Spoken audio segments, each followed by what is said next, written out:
Senhoras e senhores, bom dia. Muito obrigado pela presença de todos. Por gentileza, acomodem-se. Muita honra poder, mais uma vez, fazer a moderação dessa sessão.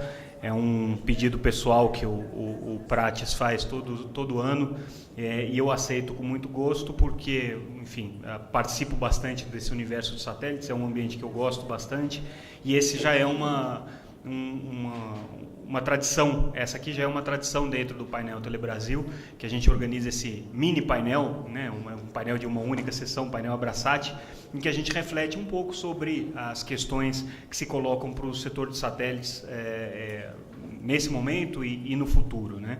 E tem sido uma sessão muito exitosa. A gente está organizando isso já há 3 anos, né, Prates? 3 ou 4 anos já que a gente realiza esse painel. Isso tem trazido frutos muito interessantes, porque coloca o setor de satélites no furacão aqui do universo das políticas públicas e da regulamentação setorial, sendo inserido nesse contexto maior das telecomunicações que a gente discute ao longo do dia. Nesse ano especificamente a gente vai focar um pouquinho mais na questão de internet das coisas, o papel que o satélite tem para a IoT, mas obviamente vamos falar de maneira geral sobre os aspectos regulatórios e os aspectos de políticas públicas que dizem respeito ao setor. A Abrasat convidou para participar e compor essa mesa, além desse que vos fala, o secretário de Telecomunicações do Ministério de Ciência, Tecnologia, Inovações e Comunicações, o secretário André Borges, que já participou do ano passado.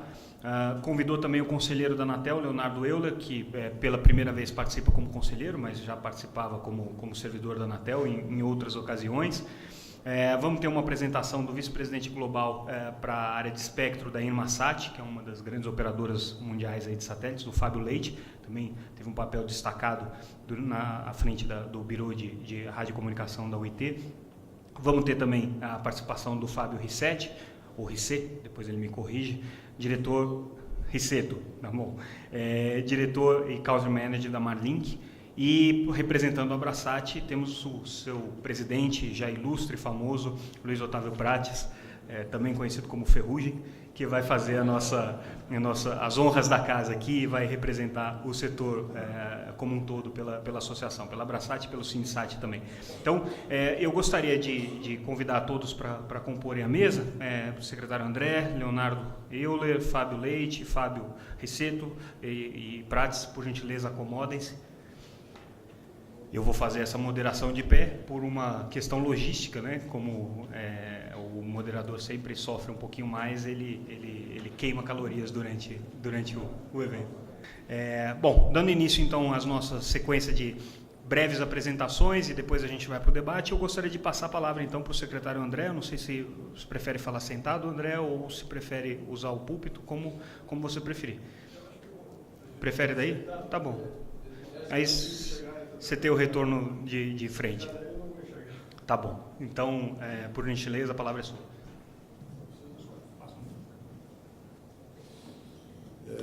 Obrigado, Samuca. Muito bom dia a todos.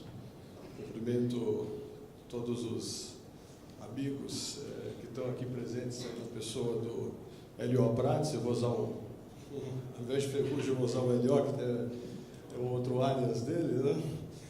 E agradecer o convite da Telebrasil de estar participando desse tão relevante debate no que diz respeito às tecnologias satelitais. Esse negócio aqui não está... Não sei para onde eu tenho que mirar, mas ele não... Hã? Vai lá?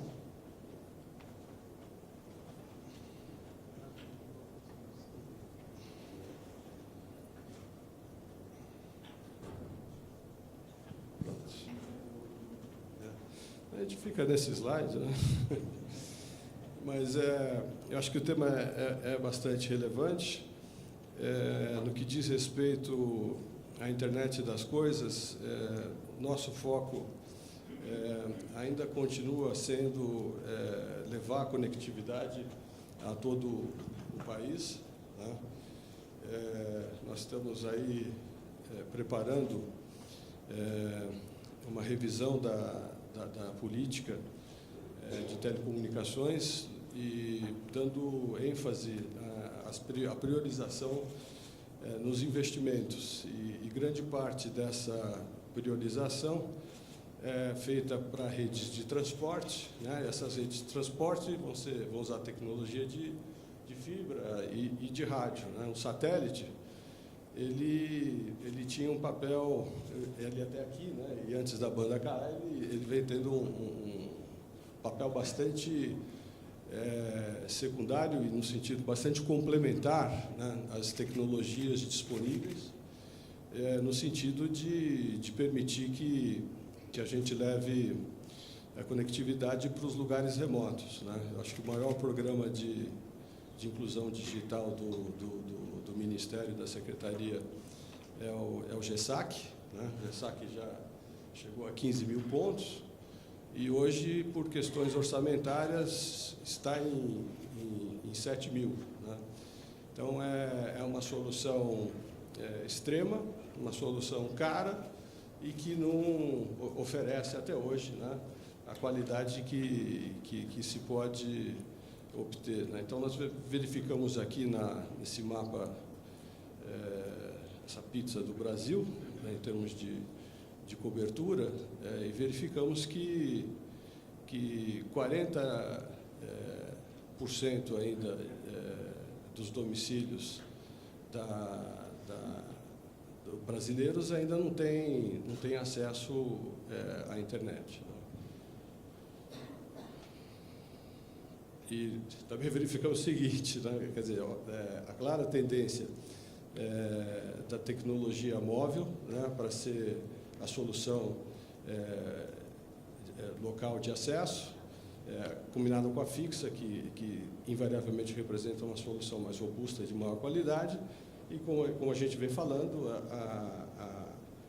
a solução satelital é praticamente insignificante. Ela tem um papel muito mais estratégico do que qualquer representatividade, né?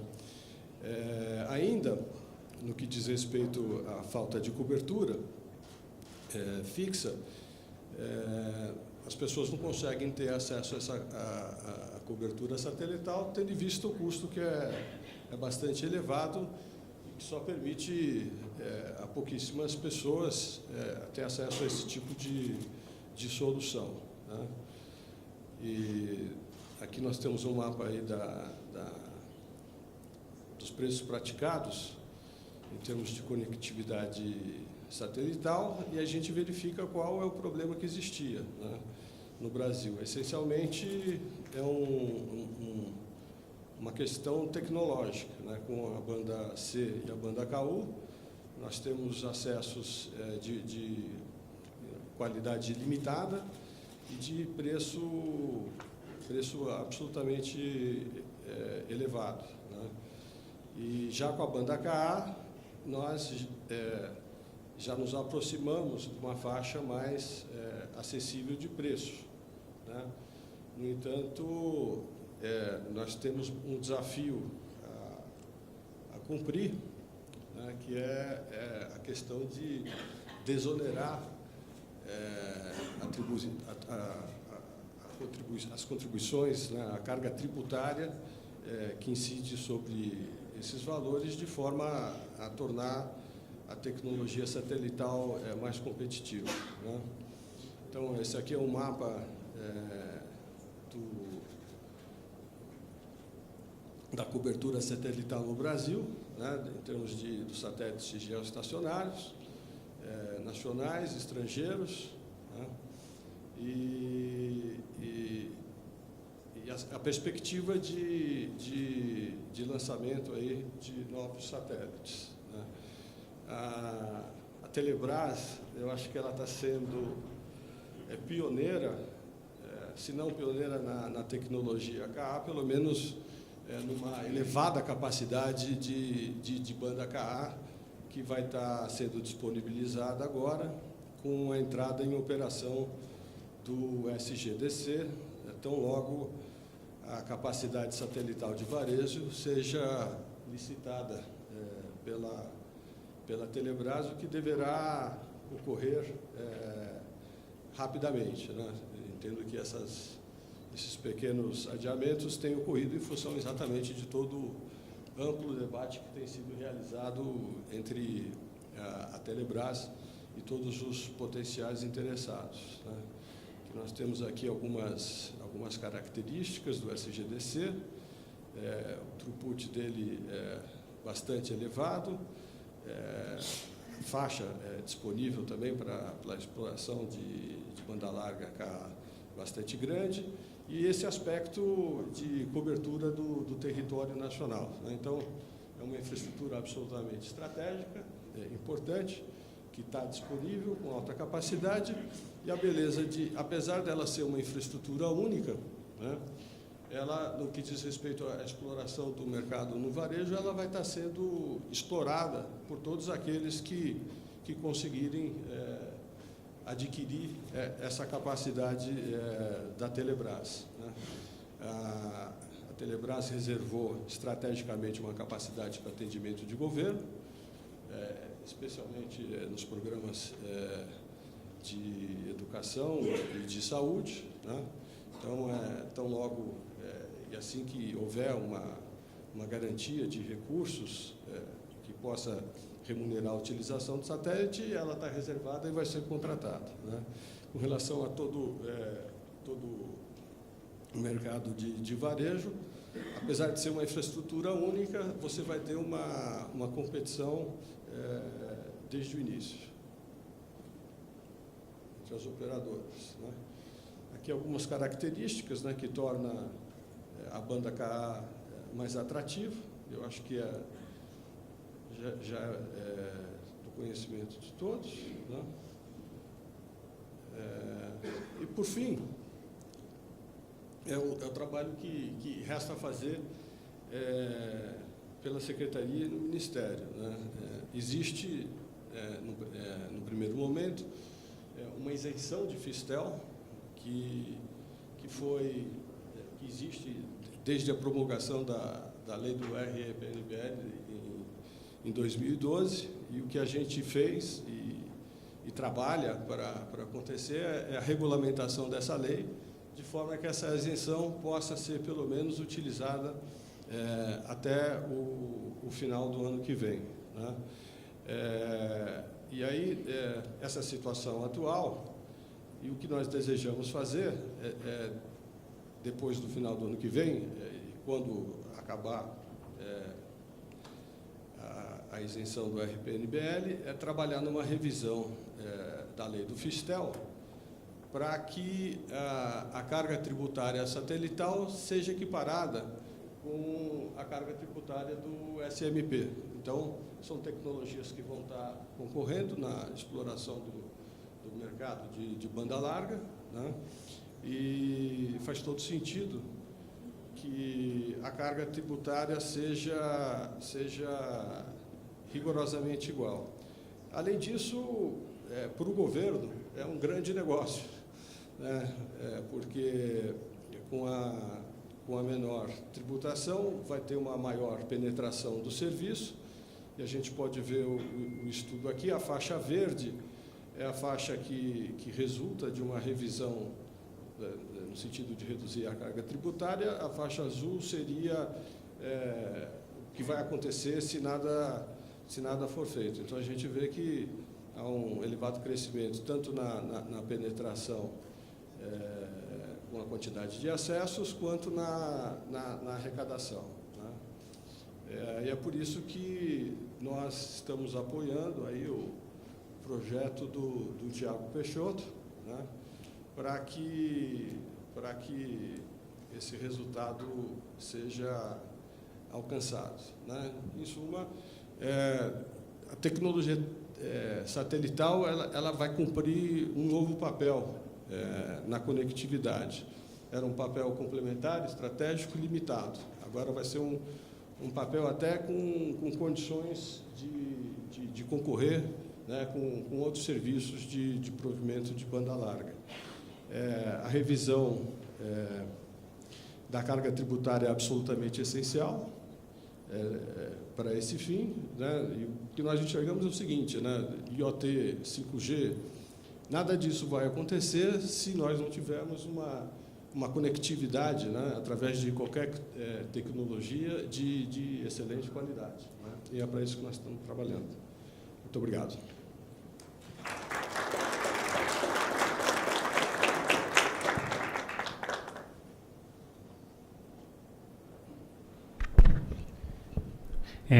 Gostaria de passar a palavra, então, para o conselheiro Leonardo Euler, por gentileza.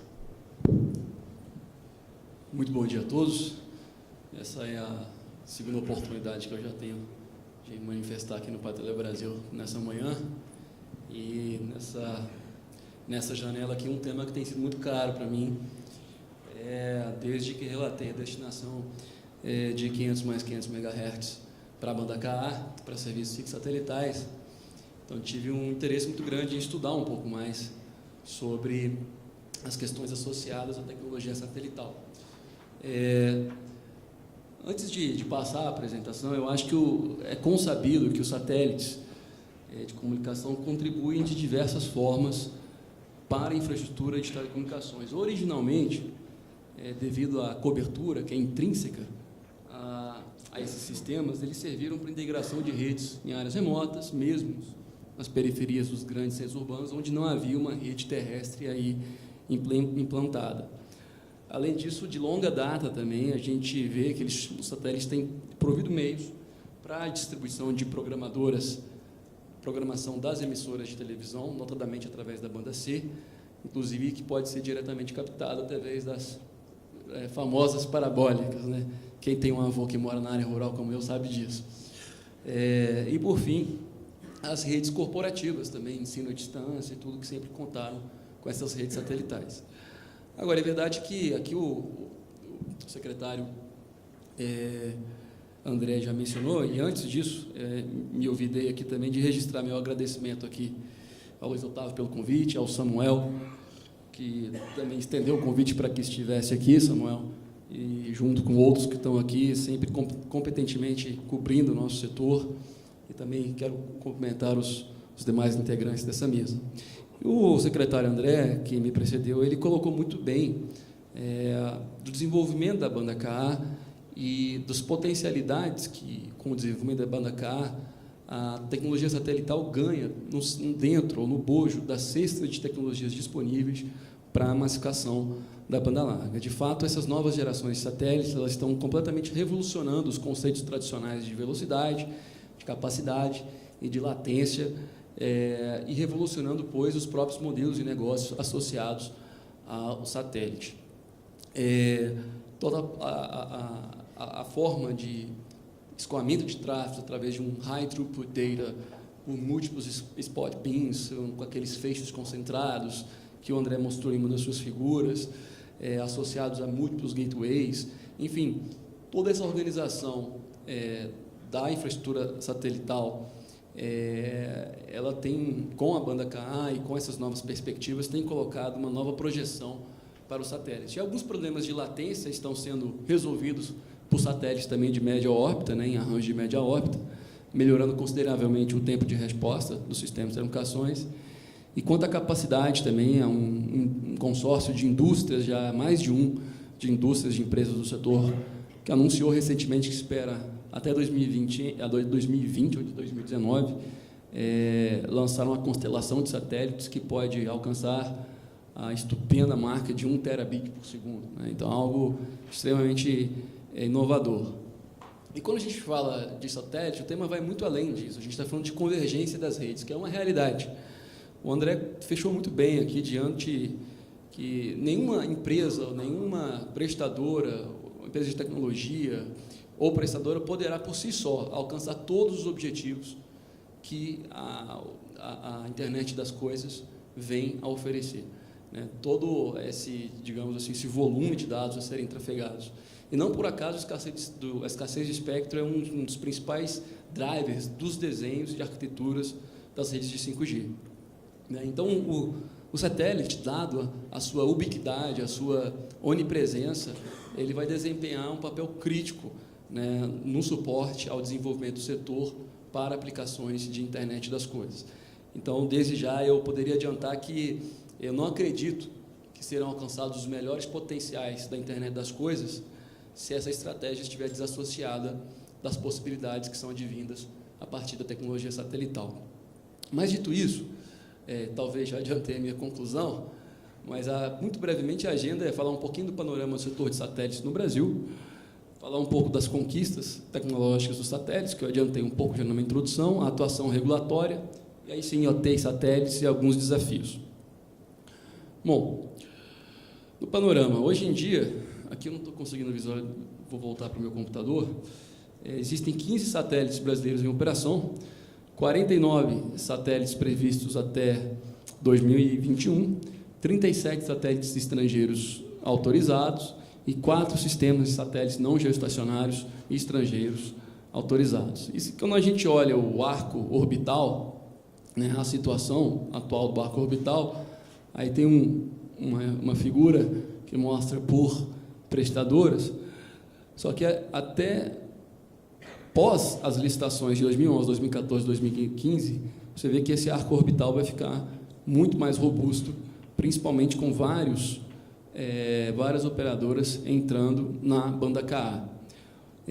Nos últimos editais, novamente 2011, 2014, 2015, a partir da realização desses editais, existem 8 satélites entrando em operação em banda KA nos próximos anos.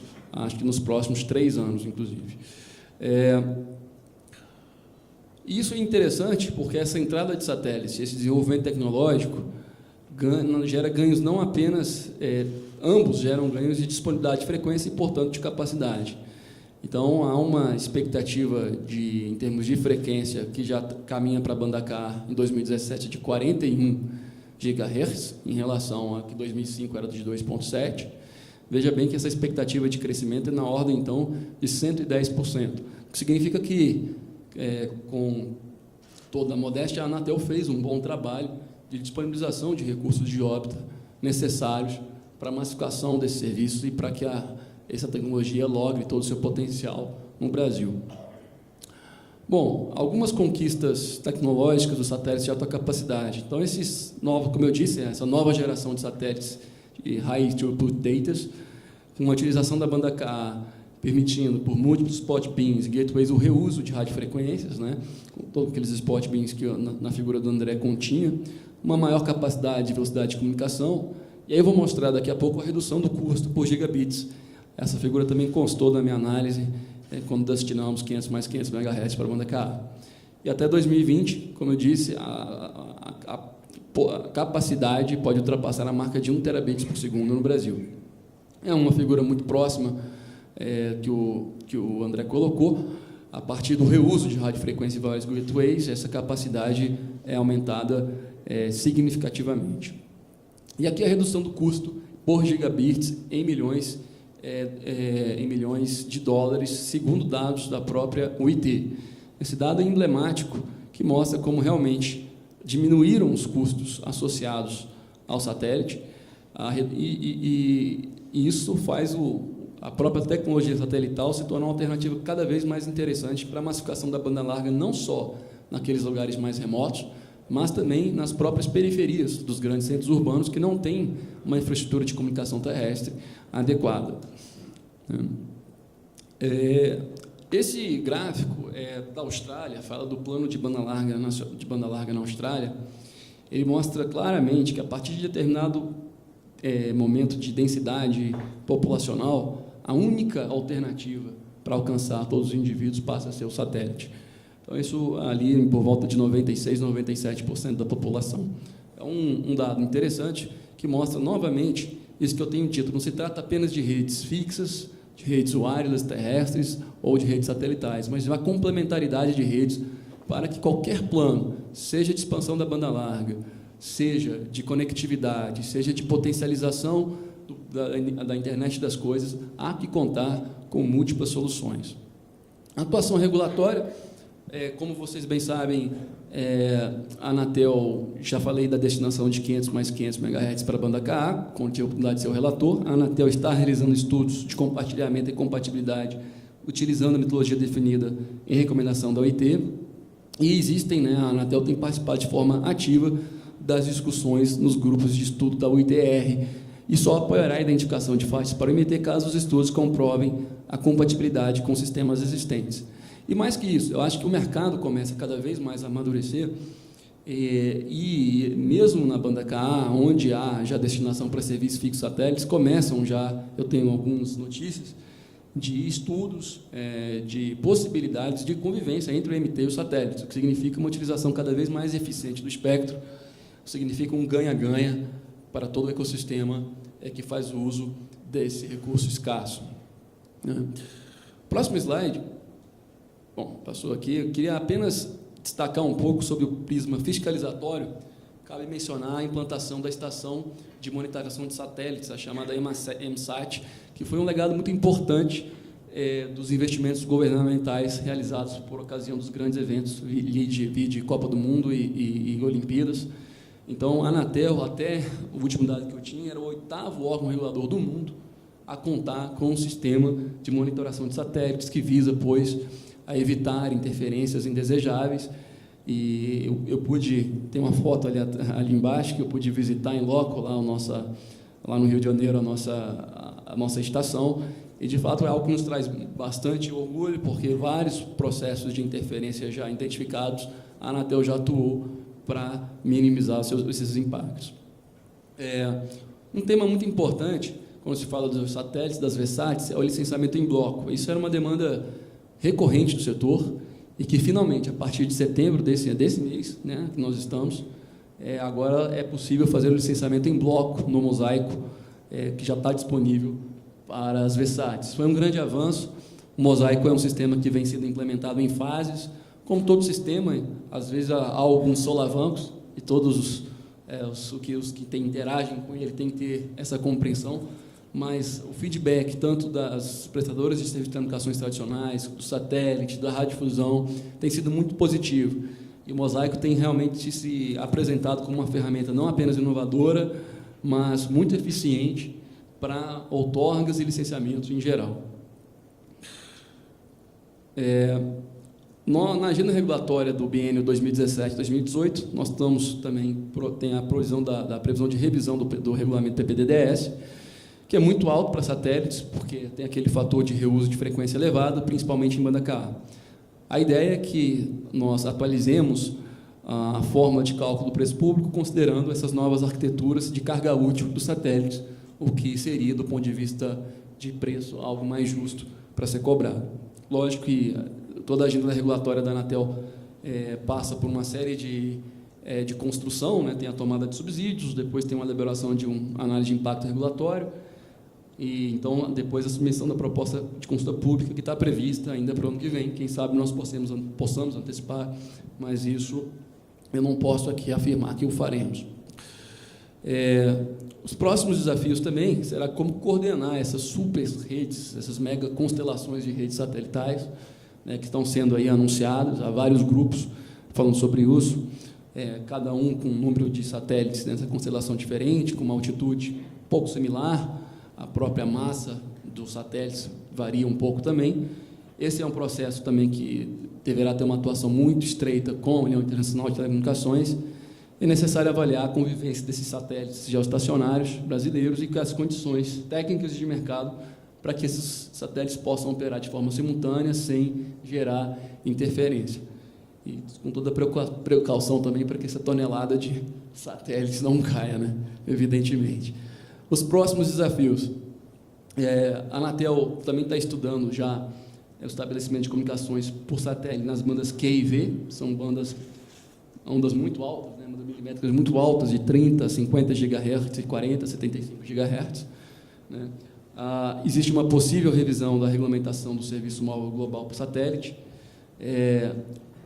e aquela audiência pública, não sei se acho que já ocorreu audiência pública relacionada à banda S. Então, esse é um processo que, na minha opinião, também bastante maduro, deve voltar logo para o Conselho Diretor. Falando um pouquinho de IoT, isso é interessante porque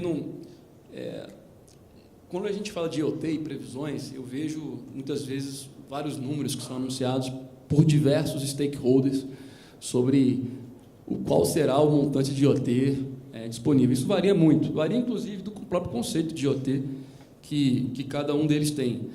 Mas o fato que eu quero deixar aqui é que, independentemente do conceito e dessa variação, é que o satélite vai ter um papel central nessa discussão. E um papel central em diversos setores, que eu coloquei com aquelas cores ali, na indústria.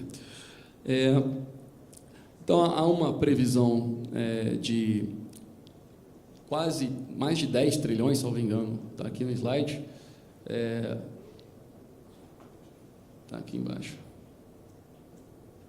Fiquei olhando para a tela. 10 trilhões, não é isso? 10,6 trilhões e 14 trilhões de investimentos para absorver toda essa tecnologia para IoT. E aí você tem processos, né, que a nuvem vai ganhar outro contorno, o conceito de nuvem a partir disso, processadores de dados, nós vamos falar de ultra banda larga, então é necessário saber que, na minha opinião, não há aqui, digamos, não é possível que apenas uma tecnologia, seja ela do AMT ou uma tecnologia wireless terrestre qualquer, que possa comportar e endereçar todas as vertentes que as redes satelitais e essas perspectivas. Então, eu não tenho dúvida que, dado a ubiquidade e dado essa onipresença das redes satelitais, elas vão ter um papel de muito relevante nesse ecossistema da internet das coisas. É lógico que algumas questões têm que ser melhor endereçadas, por exemplo, com essas antenas, essas ondas milimétricas. A questão das antenas é um desafio, porque a antena passa a ser quase única, né? Então, como é que você vai colocar múltiplas antenas no mesmo terminal?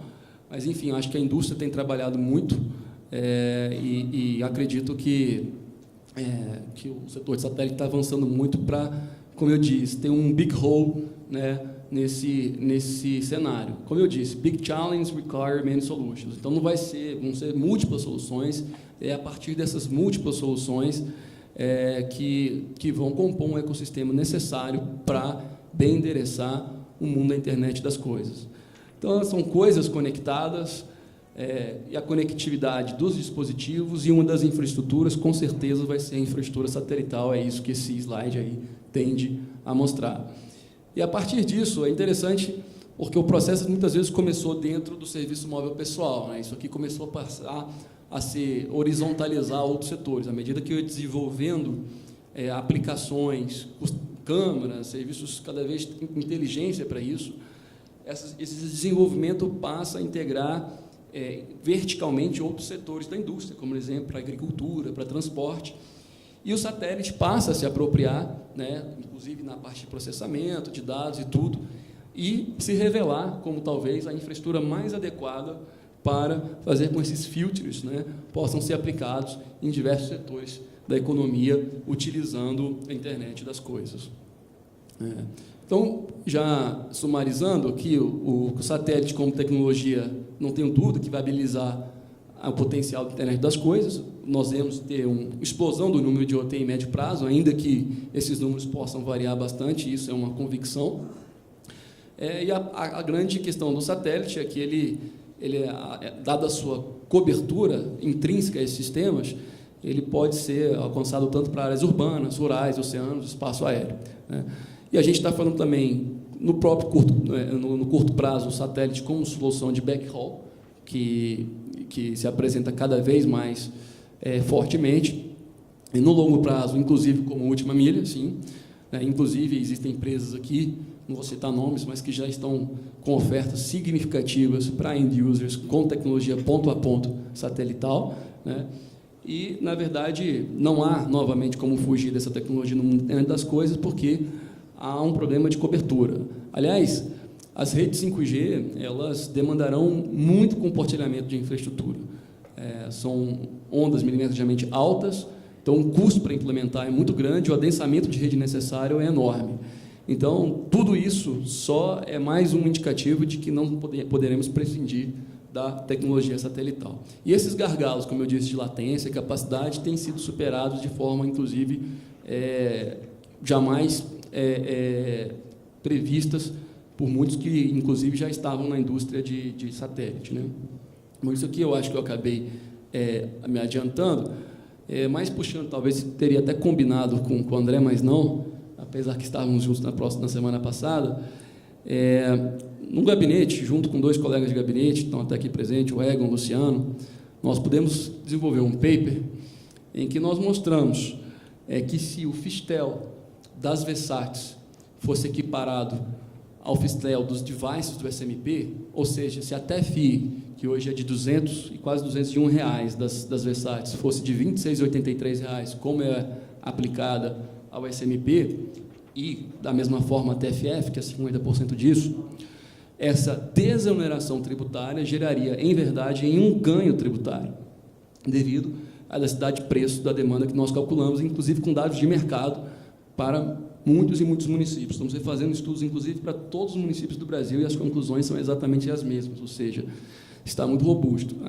O IPEA teve a oportunidade de avaliar esse estudo que fizemos, e depois de uma sabatina, que é como o IPEA resolveu publicar o estudo e convalidou tanto o método econométrico que nós utilizamos ali, quanto os seus resultados.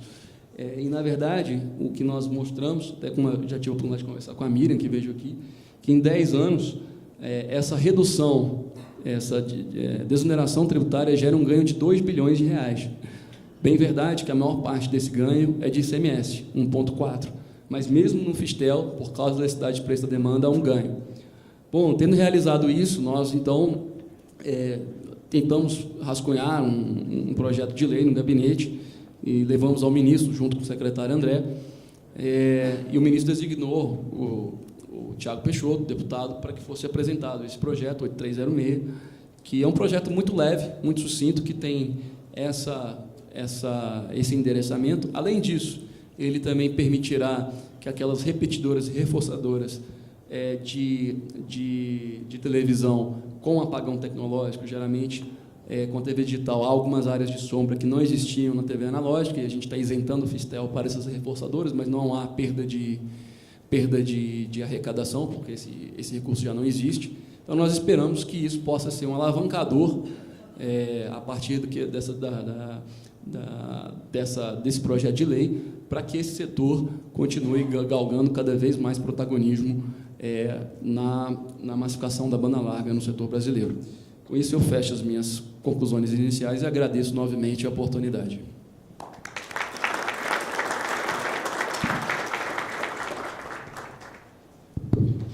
Obrigado, conselheiro. Dando seguimento agora, a gente vai ouvir um pouquinho agora a perspectiva das empresas que estão no mercado, e eu gostaria de passar a palavra, então, para a Irmasat, Fábio Leite, para fazer a sua apresentação. Fábio, fica à vontade.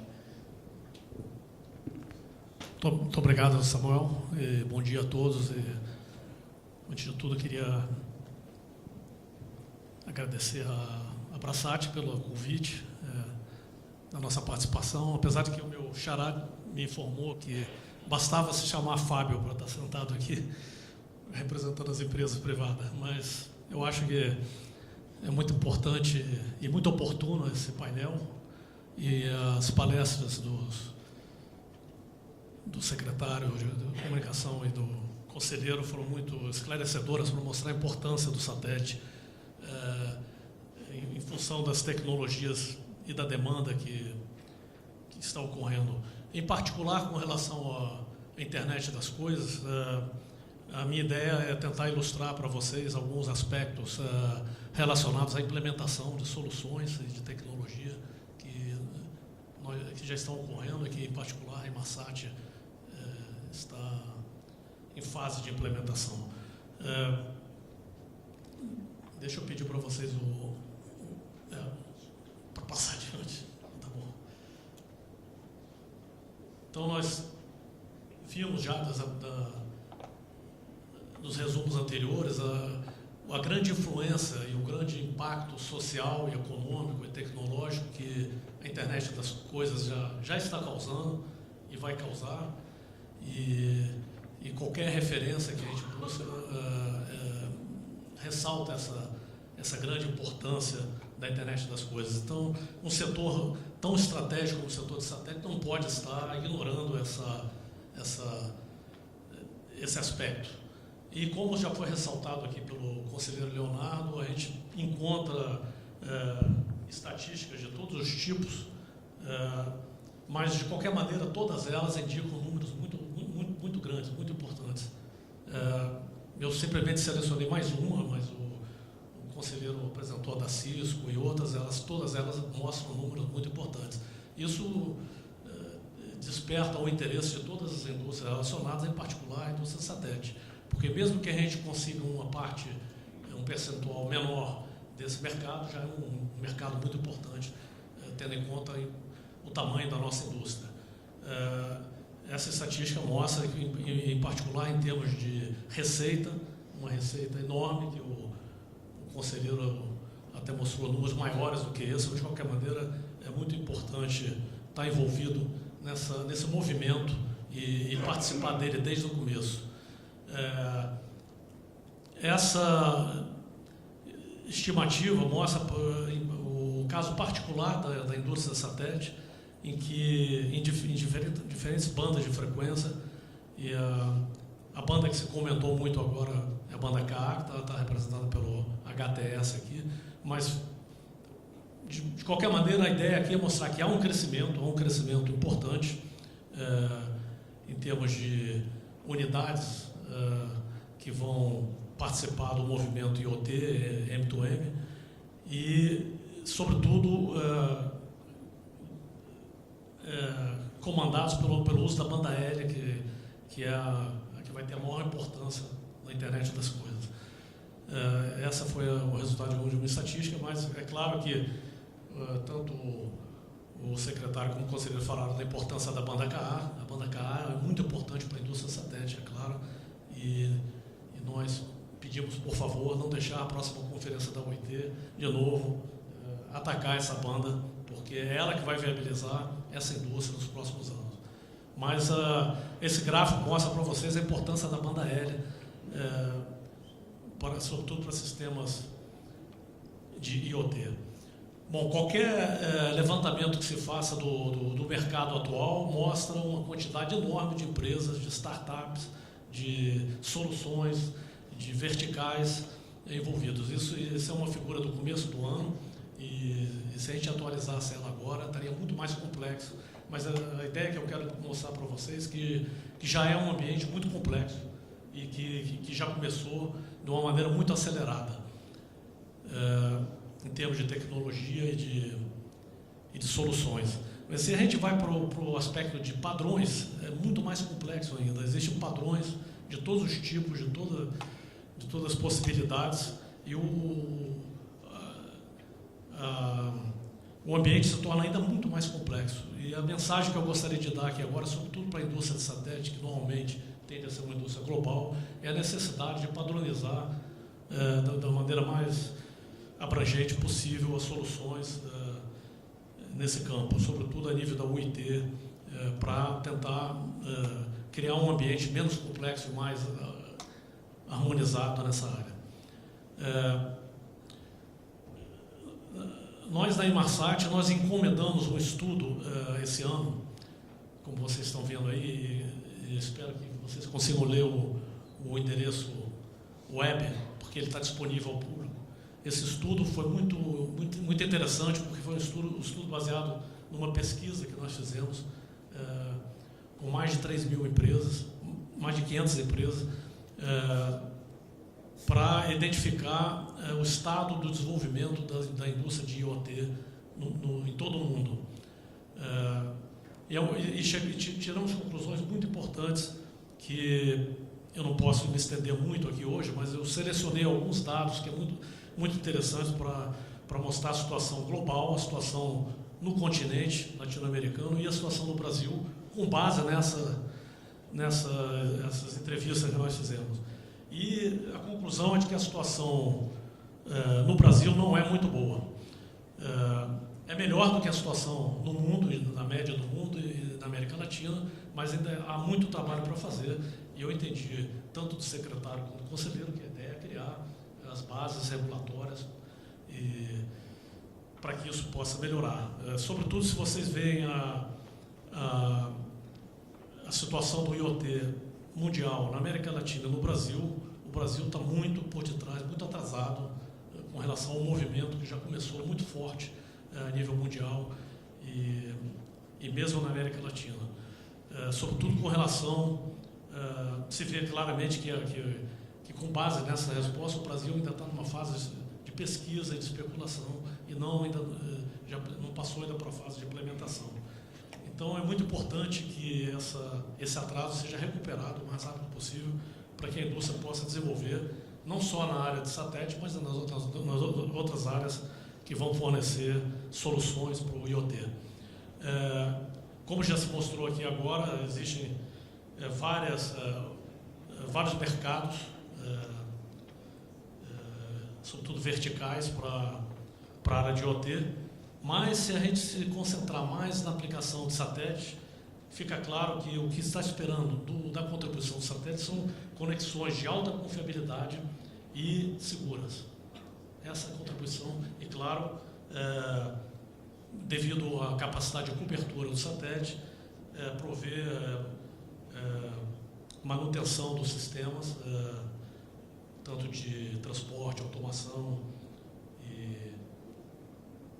esses que estão assinados aí, como também a melhoria das infraestruturas remotas e críticas, com proteção do meio ambiente, resposta a desastres e segurança em fronteiras. Então, a aplicação do satélite vai se dirigir mais para essas áreas, que são áreas estratégicas e prioritárias.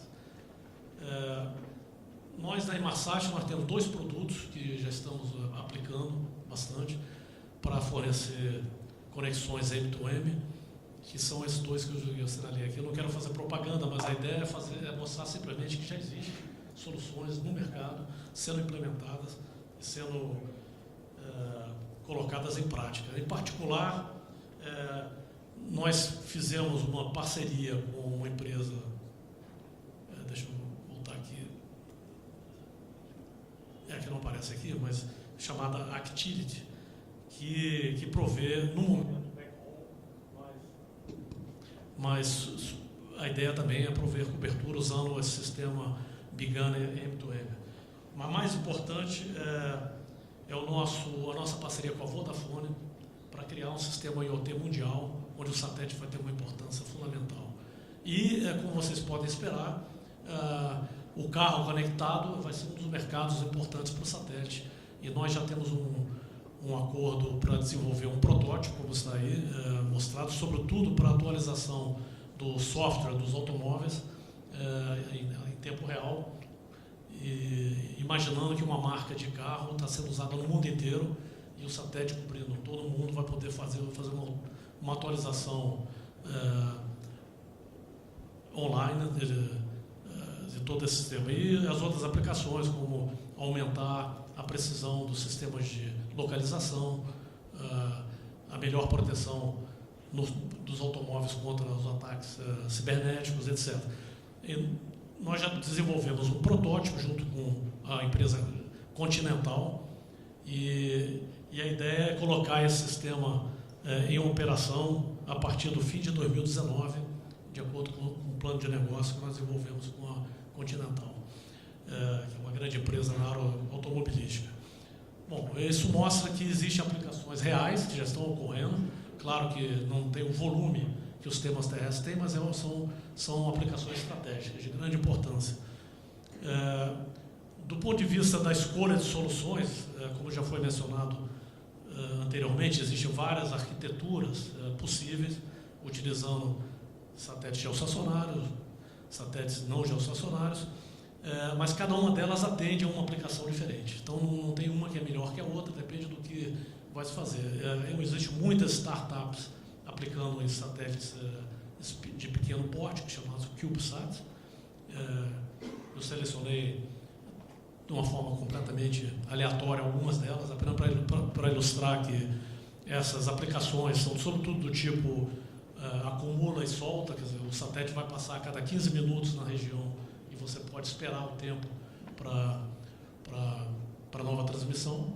Existem aplicações em que esse tempo não é crítico e essa aplicação tem um custo muito baixo. Então ela pode ter uma vantagem econômica muito, muito grande. Os satélites não geoestacionários do tipo Iridium e outros também têm devido à baixa latência que eles proporcionam, podem atingir um mercado de grande importância. E o mercado de satélites geoestacionários, como eu mencionei aqui, vai, sobretudo, atingir aquelas aplicações de alta confiabilidade e zonas remotas e de segurança. Então, eu acho que nós todos temos, na indústria, temos a capacidade de atender a essa demanda e, sobretudo, tirar partido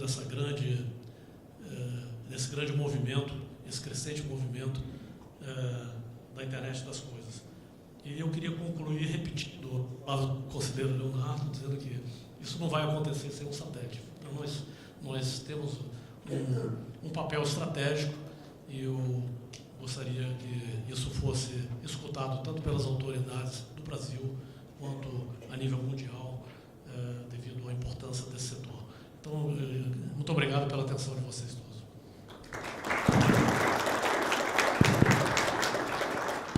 Obrigado, Fábio. Acho que foi uma apresentação bem instrutiva, com alguns elementos bem interessantes aí para a gente discutir mais adiante. E agora eu passo a palavra então para o outro Fábio Riceto, da Marlink. Por gentileza, Fábio. Muito bom dia a todos. Queria agradecer Samuel, demais representantes aqui da Abrasat pelo convite para estar participando do painel. Cumprimentar também os demais membros da mesa. E eu vou estar dando uma abordagem bastante prática, né, de como a Marlink vem atuando no mundo M2M e da internet das coisas, com vários cases ao redor do mundo. Quando me convidaram para participar desse painel, né, embora o tema seja IoT, né, a gente começou a pesquisar e eu me deparei com o fato de que, de alguma forma, a Marlink, né, e outras empresas também do mercado já vêm desenvolvendo soluções para inúmeras aplicações consideradas, principalmente corporativas, né, consideradas chamadas M2M. Então, isso tomou uma roupagem nova, né, com o advento aí do termo IoT, muito mais voltado para aplicações de usuário final, de consumer, e o M2M muito mais voltado para aplicações da indústria.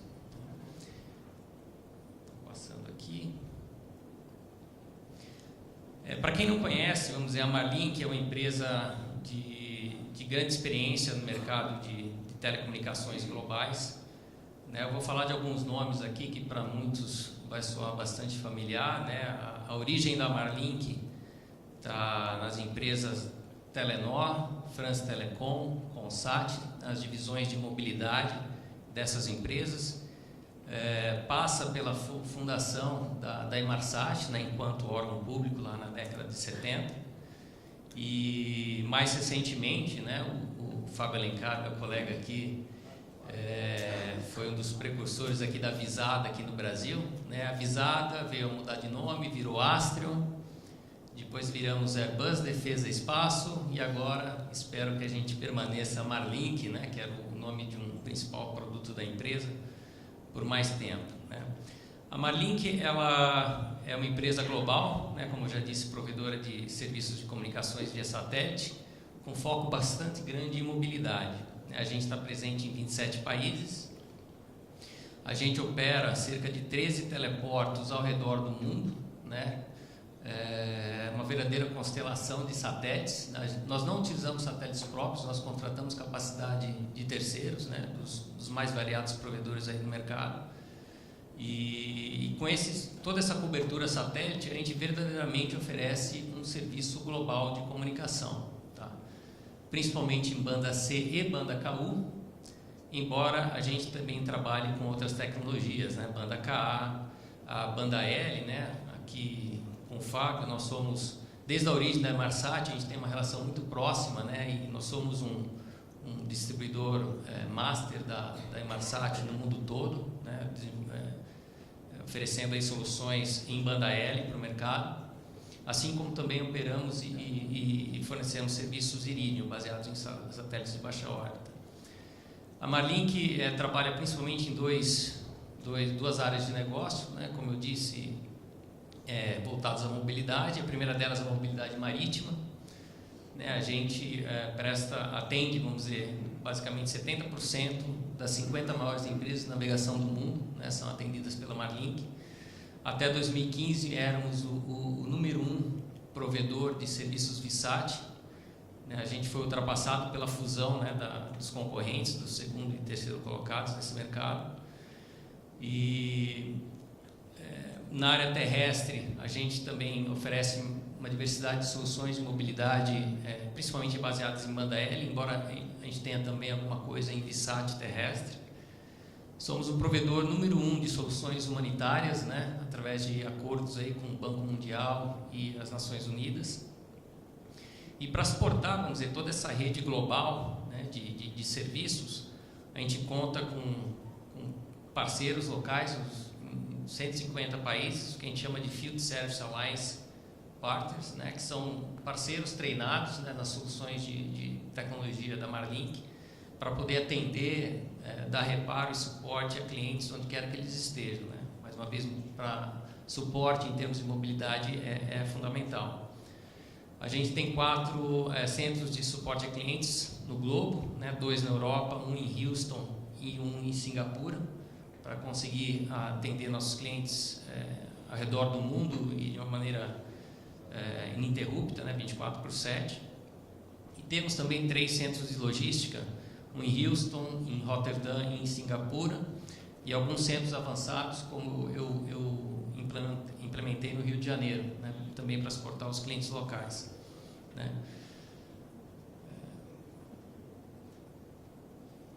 Falando um pouquinho de Brasil, né, acho que é consenso de que o Brasil começa a flertar aí com uma retomada de crescimento econômico, né, apesar dos pesares.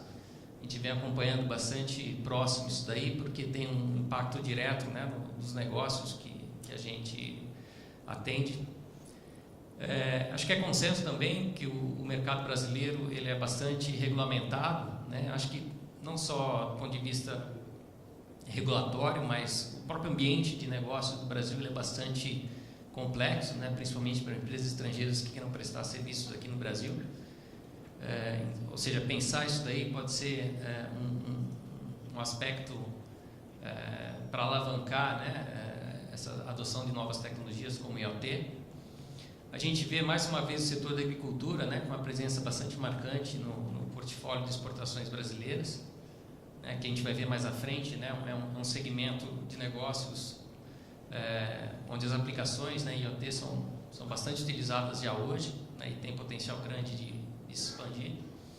E aí, falando já de IoT para o mercado brasileiro, isso é uma pesquisa da Frost & Sullivan, né, que projeta aí para o ano de 2021 que o mercado de aplicações e equipamentos, né, relacionados a IoT giraria em torno de 3,3 bilhões de dólares. Né.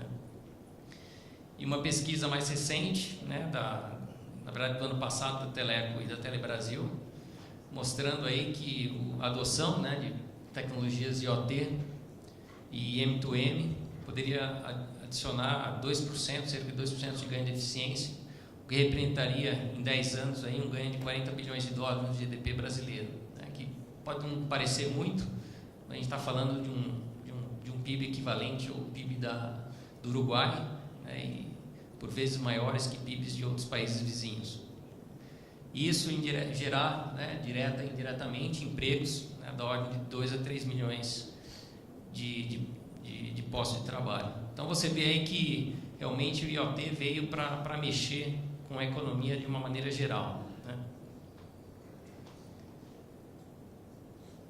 E qual que é a preocupação das empresas na hora de pensar em adotar, né, essas tecnologias, né, principalmente o IoT? Né? Se a gente olhar aí para o segmento do agronegócio, né, os desafios, né, das mudanças climáticas envolvem um monitoramento constante das áreas de plantio, né, visando aí automatizar recursos, aumentar a eficiência e manter a produção para as crescentes demandas de alimentos no mundo inteiro. Né.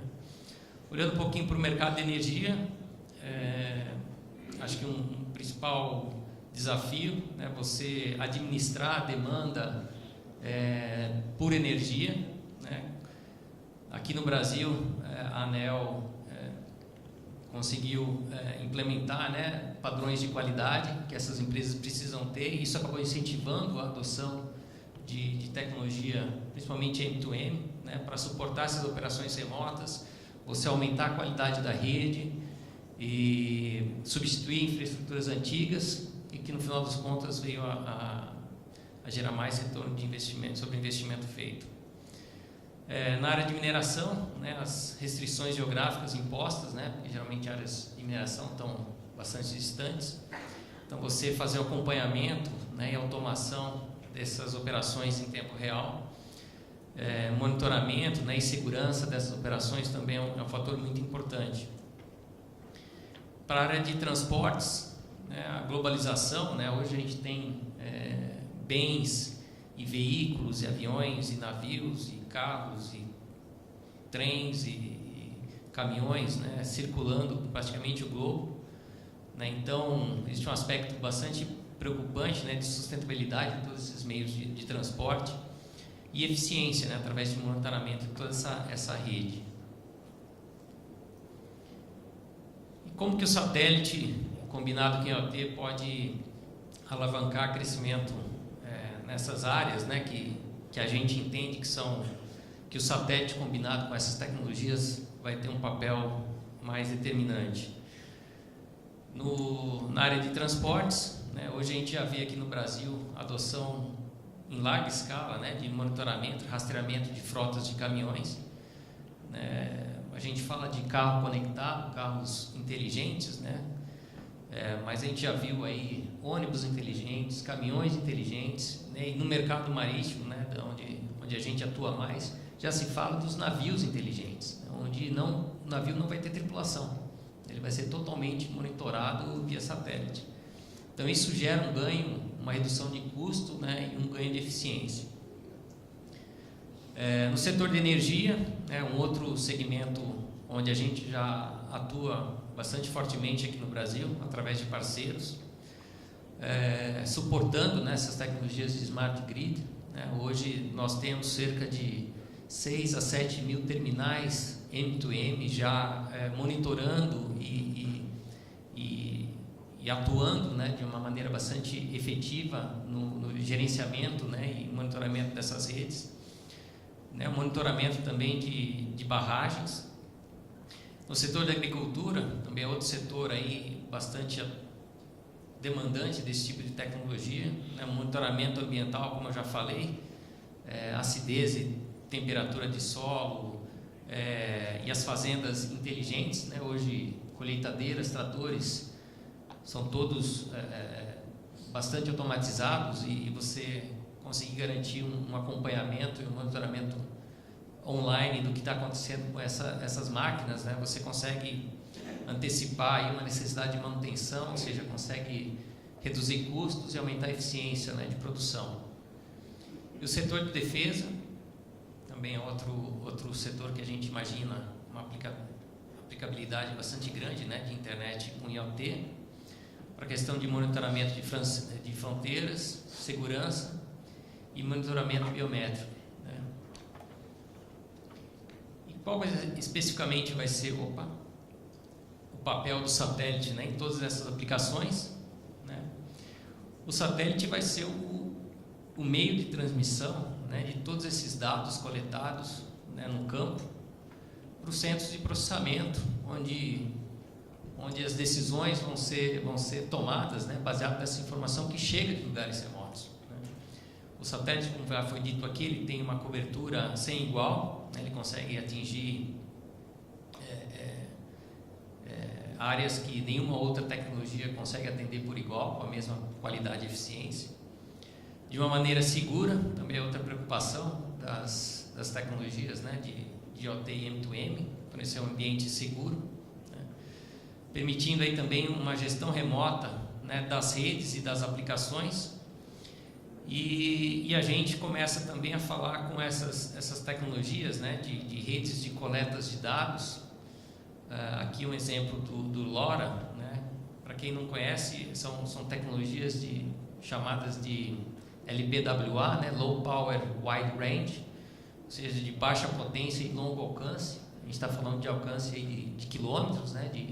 em alguns casos chega a alcançar 30 km de alcance entre um sensor e um gateway de coleta de dados, né? A LoRa é uma iniciativa de várias indústrias do setor, né? Destacar aqui Cisco, Orange e a própria ZTE são atuantes no desenvolvimento desse padrão, né, de redes de acesso. Tá? E sem uma conectividade, então, entre essas redes de acesso e os centros de processamento de dados, né, essa captação de dados ela se torna inútil. Então, o satélite vem a desempenhar um papel importantíssimo aí, mais uma vez, né, complementando, né, outras tecnologias, né, de transmissão. Aí é um caso prático, né, onde a Marlink, em parceria com esses desenvolvedores, né, de tecnologia LoRa, né, de dispositivos e gateways, a gente vem trabalhando para homologar, né, soluções, né, envolvendo aí sensores e gateways, né, o satélite entra como fazendo backhaul e determinando uma solução segura, né. No caso aí uma mineradora, onde você tem dispositivos espalhados, né, por diversas áreas de exploração, com várias finalidades, né, controle de barrancos, barragens de resíduos, né. Quem dera a gente poder ter um sistema desse implantado, né, e conseguir prevenir, né, os desastres como que a gente teve aqui recentemente de Mariana. Então a gente vê aí o satélite junto com outras tecnologias sendo de fundamental importância, né, para determinadas aplicações. Só complementando aqui, né, o satélite, né, pela relativa baixo custo de infraestrutura, o custo de deployment dessas redes é relativamente baixo. O LoRa, é importante falar também, trabalha com licenças livres, né, de frequências livres de licença, e voltando a ser um padrão aberto para essas redes de coleta de dados. E o papel, né, de empresas satélite, e principalmente a Marlink, né, nesse universo, ecossistema de internet das coisas, é fazer basicamente uma ponte, né, entre esses vários desenvolvedores de tecnologias de redes de acesso, e fornecer conectividade e instalação de redes para quem é o que eu considero, vamos dizer, o ponto-chave, né, de todo esse ecossistema, que são os parceiros integradores, que realmente é quem arregaçam as mangas e vão identificar essas oportunidades, vão identificar os negócios e olhar no mercado os componentes de tecnologia que vão atender determinadas aplicações. Então, esse papel, né, desses integradores locais que venham a ser empreendedores ou pequenas empresas, né, de fundamental importância em todo esse ecossistema. Com isso eu encerro aqui a minha apresentação. Agradeço a atenção de todos. Obrigado.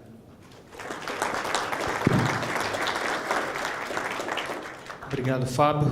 Então, eu vou passar a palavra agora para o Elior. Antes da gente seguir com o debate, o Elior vai fazer algumas ponderações pelo setor de satélites e depois a gente vai para as perguntas. Sobre potencial de mercado aí que a IoT vai trazer, acho que todos falaram nisso e são números.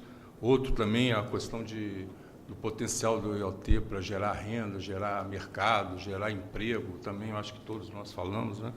Eu só vou citar aqui algo que eu li num relatório da UIT, e é mais objetivo da minha fala aqui, que é mais institucional. Esse relatório diz o seguinte, e da Comissão Econômica Europeia, voltado ao desenvolvimento de cidades inteligentes e sustentáveis, apresentam políticas e guias para a transição dos modelos atuais para ambientes mais eficientes e sustentáveis. Ressalta, claro, que a internet das coisas desempenhará um papel fundamental. Acho que todos nós já estamos convencidos disso.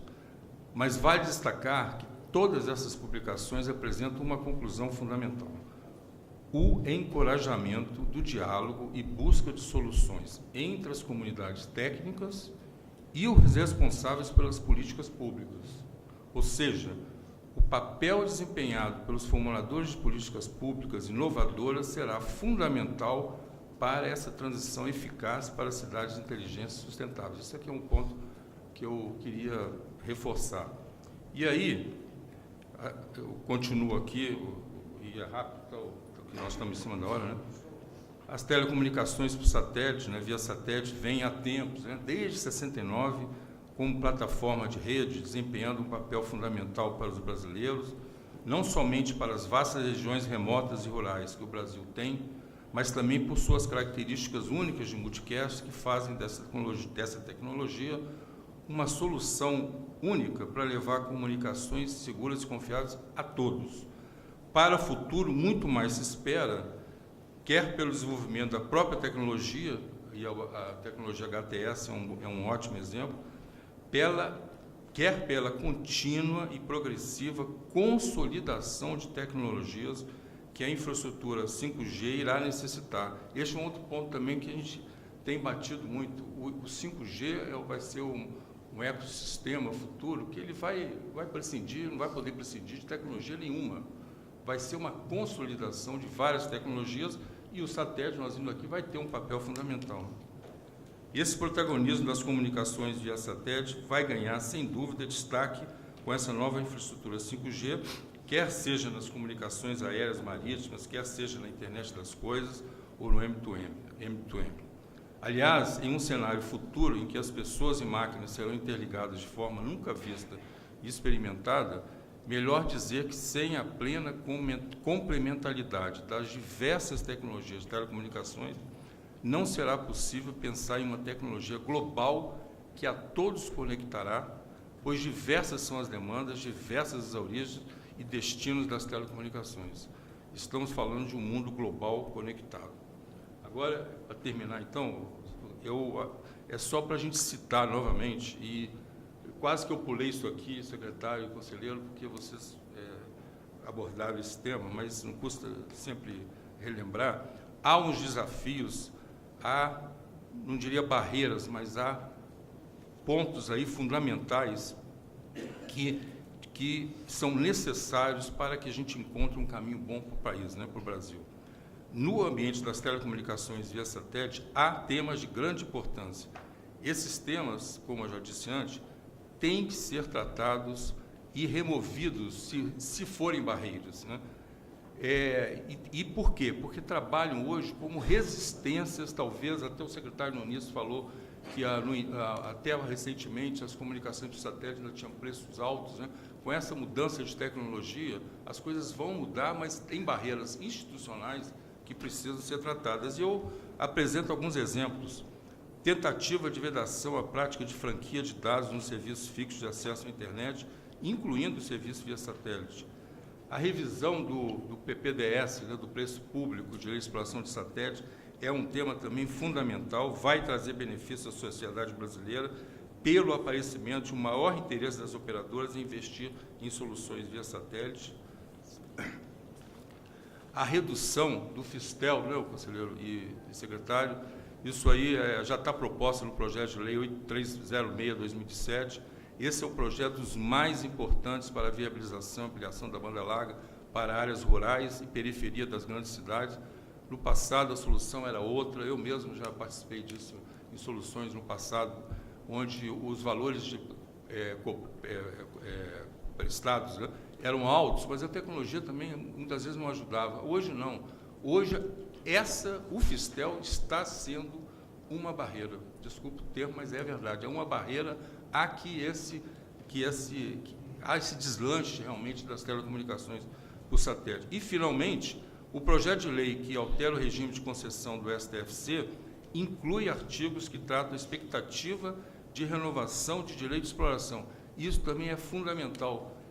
Claro que o Brasil é soberano e segue o caminho que ele decidir, mas a não expectativa de renovação de direito de exploração é único no Brasil. Que eu saiba, eu não conheço outro local no mundo que não exista essa expectativa de renovação dos direitos, desde que o prestador esteja fazendo bom uso dos recursos que foram conferidos a ele. Claro, em fazendo bom uso, a expectativa de renovação ela é permanente. Então, são ajustes essenciais, terminando, para que as comunicações via satélite desempenhem seu papel com justiça e isonomia e efetivamente possam contribuir para o desenvolvimento do país, atingindo as tantas áreas atualmente desprovidas de atendimento e conectividade.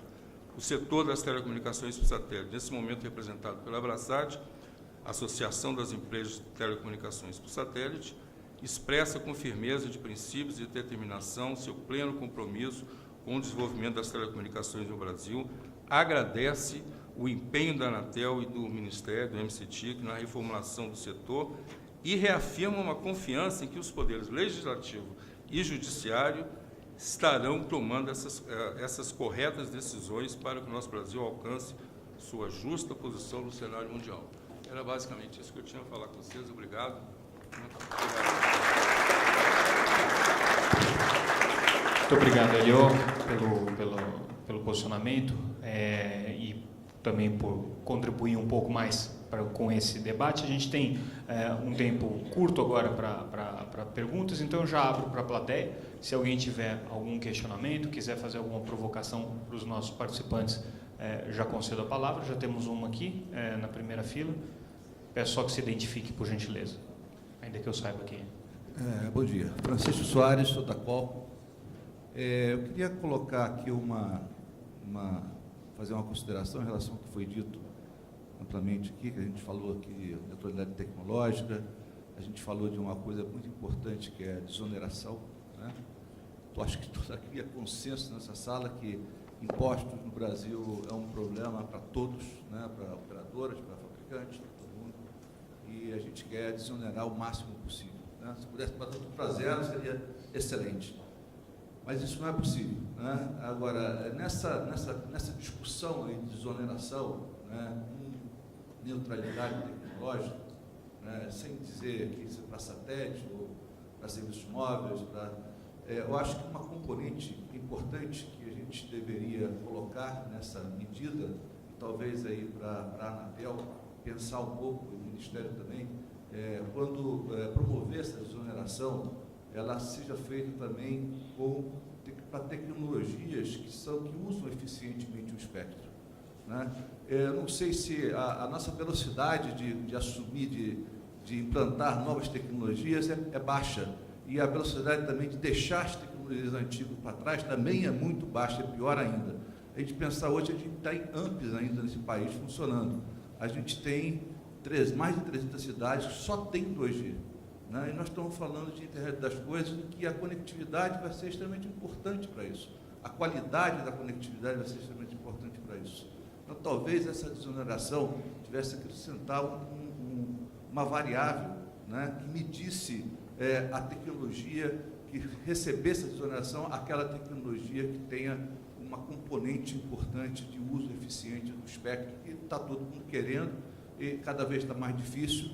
Né? A gente, por exemplo, que minha empresa como desenvolvedor de tecnologias móveis já está vendo umas milimétricas lá em cima, competindo, discutindo com satélite, compatibilidade, tentando encontrar forma de compatibilidade, mas a desoneração ela é muito importante, é bem-vinda, mas deve ser olhada também como um fator de uso eficiente desse espectro.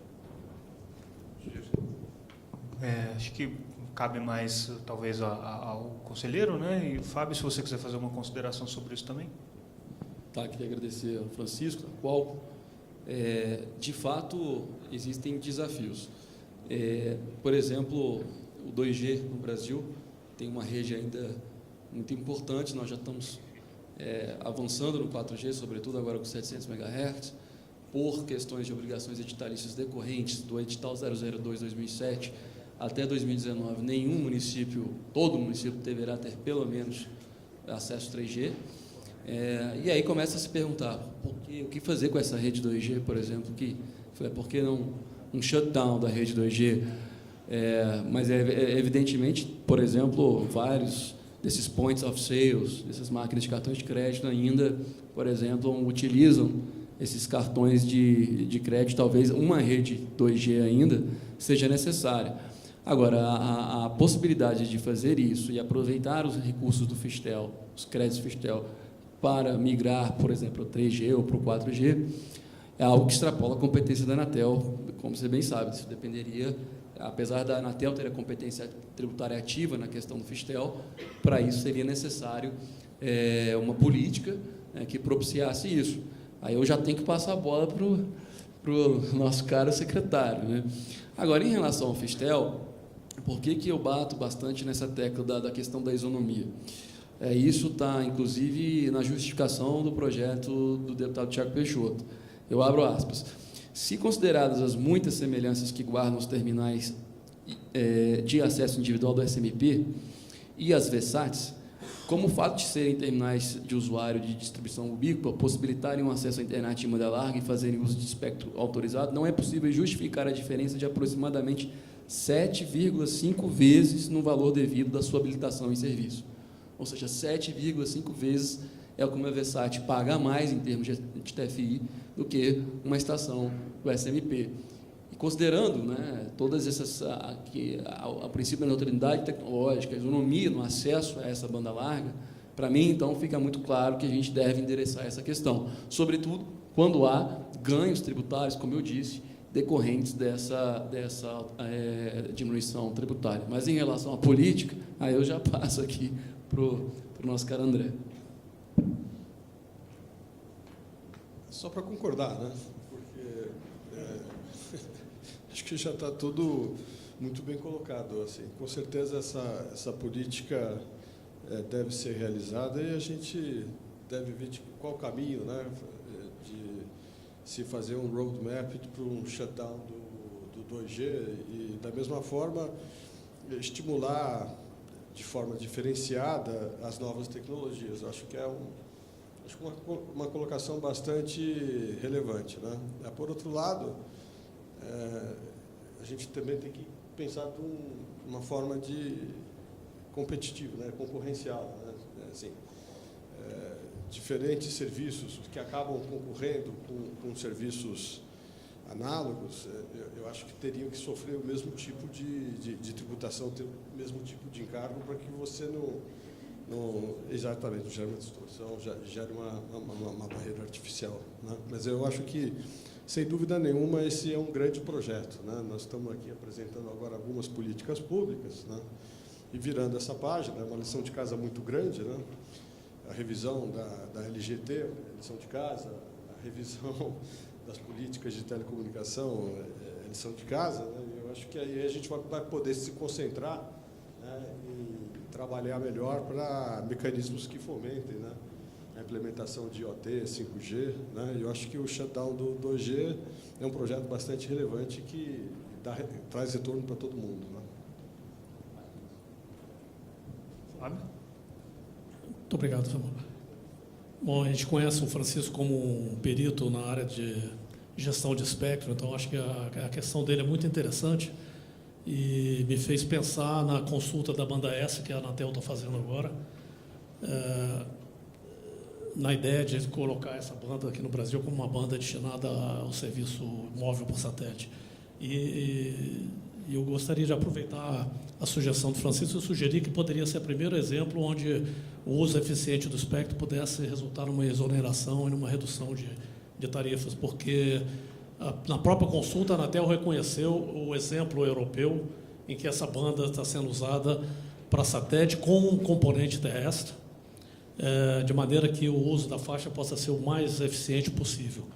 E nesse caso, sobretudo a parte terrestre, tem uma capacidade de transmissão muito alta, e o satélite poderia fazer, por exemplo, um serviço IoT, enquanto que o componente terrestre poderia fazer um serviço de atendimento à aviação ou serviço marítimo, de maneira que a mesma banda de frequência pudesse ser usada pelos dois componentes e resultasse no uso bastante eficiente do espectro. Então, uma sugestão que nós fazemos, nós respondemos à consulta, como outras empresas, como a Ecostar também, mas eu tomo a ideia do Francisco como um exemplo que eu proponho ao conselheiro Leonardo de aplicar na banda S. Muito obrigado. Mais perguntas da plateia? Eu tenho Não havendo perguntas de vocês, eu tenho uma última provocação, e aí vai ficar mesmo para o final, porque a gente já está chegando no horário da sessão, mas acho que a pergunta se coloca principalmente para o conselheiro Euler e para o secretário André,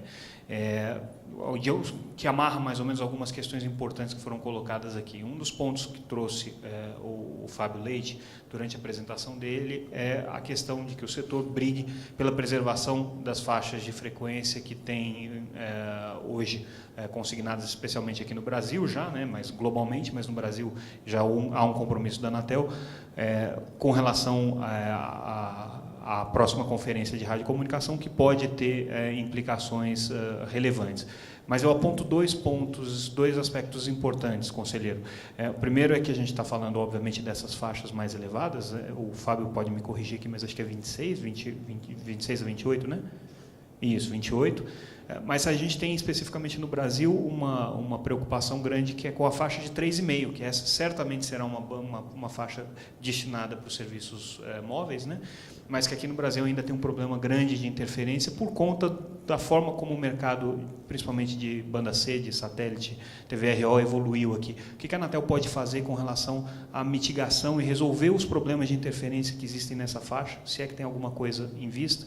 E a pergunta que eu coloco para o secretário André, também com base numa afirmação que o senhor colocou, foi muito interessante, André, com relação a... Vamos primeiro resolver essas questões urgentes agora que estão colocadas, de revisão da LGT, de mudança do marco legal, e depois passar a refletir nessas questões importantes de 5G, IoT e tudo.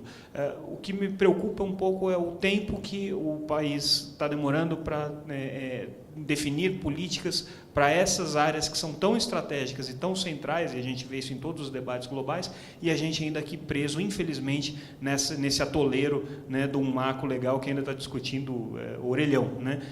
Então, assim, como que é possível virar essa página e começar a resolver essas questões de políticas mais estratégicas que digam respeito a 5G, a internet das coisas, sem que a gente perca o bonde aí da história? Então, são duas questões, para o conselheiro e para o secretário. Vamos começar, então, pelo Léo Euler. Só peço que passe o microfone para lá, porque acho que ficou faltando um daquele lado da mesa lá. Esse questionamento que o Samuel coloca é muito interessante e pertinente. Há pouco, algumas pessoas já queriam discutir essa faixa de 600 no Brasil. Nos Estados Unidos, inclusive, tem advogado por isso, o segundo dividendo digital. Mas eu acho muito prematuro, por exemplo, discutir essa faixa nesse momento, haja vista que, sobretudo nas regiões sul, sudeste, não cabe todos os canais de difusão abaixo do canal 37. O canal 37 é o canal de radioastronomia, né? Então, aí a segunda dividendo digital começaria a partir do canal 38 até o canal 51. E antes de falar, então, desse segundo dividendo digital para o IMT, eu acho que há outras bandas que a Anatel deve considerar. E uma delas foi bem suscitada aqui pelo Samuel, que é a banda de 3,5. Tem um grupo de trabalho de convivência, liderado pela SOR, que já apresentou um relatório com sugestões para mitigar possibilidades de interferências prejudiciais entre a rede de 3.4 a 3.6 e as aplicações da banda C estendida, da TVO, né? A recepção de televisão por satélite na banda C estendida. Então, esses estudos já estão maduros. Eu acho que eu conversei com a área técnica e eu acho que já no ano que vem existe uma boa possibilidade de nós levarmos essa matéria à consulta pública para poder destinar essa faixa. É uma oportunidade ímpar para ampliar a oferta de banda larga em espectro licenciado, e eu acho que essas possibilidades não se resumem, ou não se cingem a essa faixa de 3,5. Tem também a faixa do 2.3 GHz, que é uma faixa importante. Essa faixa de 2.2 a 2.4 está sendo ainda pela SARC, aqueles serviços ancilares de radiodifusão, aqueles serviços de reportagem externa, geralmente utilizam essa faixa. Só que, primeiro, que eles não utilizam todos esses 200 MHz, porque em 2.4 você tem o próprio Wi-Fi, espalhamento espectral em 2.4 Wi-Fi. E segundo, porque há, então, uma maneira de fazer um remanejamento, um refarming, contemplando a radiodifusão com SARC e liberando essa faixa também de 2.3 GHz. Então, eu acho que são duas faixas importantes que podem estar no horizonte de curto prazo da Anatel, antes de falarmos, por exemplo, em segundo dividendo digital. Lembrando, eu acho, das outros questionamentos, como é que a gente pode, né,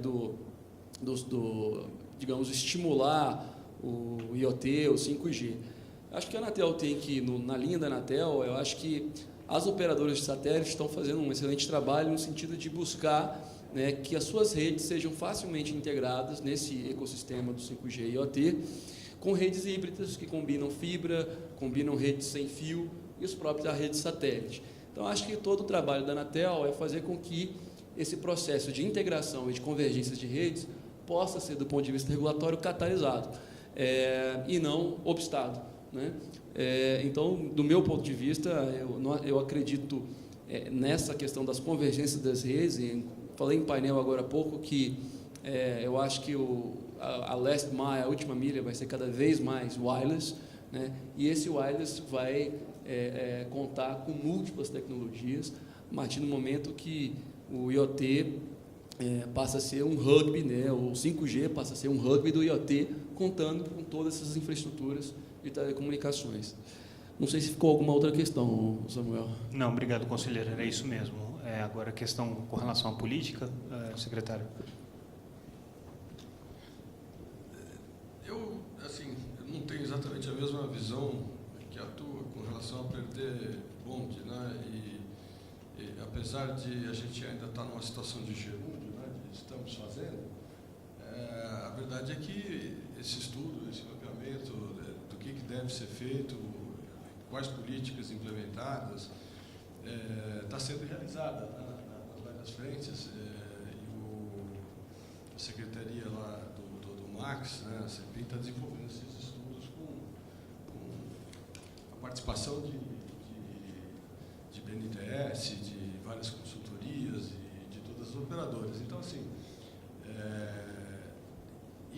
esse trabalho não está aguardando nada, né, em termos de LGT, nem de revisão das políticas de telecomunicação.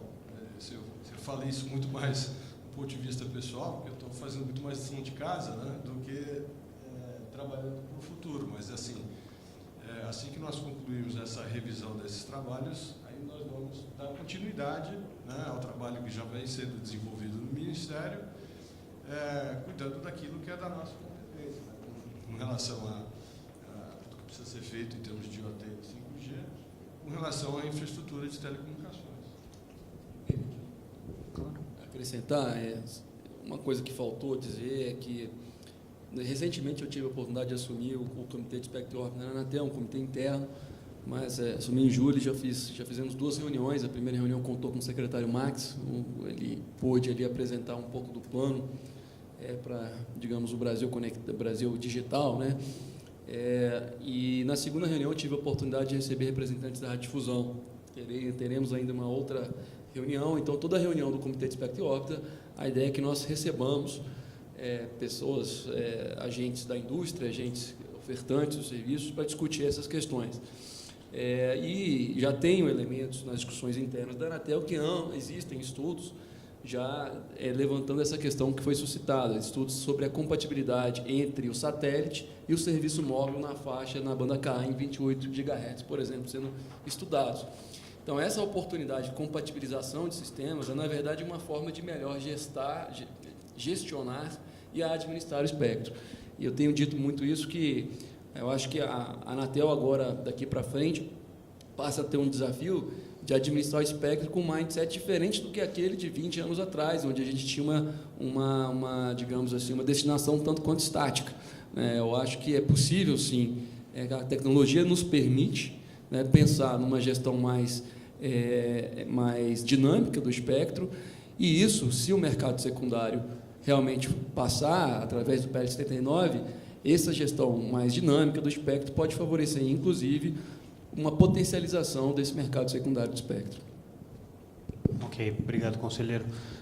Bom, eu agradeceria imensamente a presença de todos vocês aqui. A gente já estourou um pouquinho do horário, mas mesmo assim acho que valeu essa rodada de perguntas e respostas. Peço então uma salva de palmas para os nossos participantes. Convido a todos para um almoço que vai ser oferecido aqui no restaurante do hotel, e fica aqui no complexo mesmo, e a gente retorna pontualmente às 14 horas, então, para as sessões da tarde. Muito obrigado.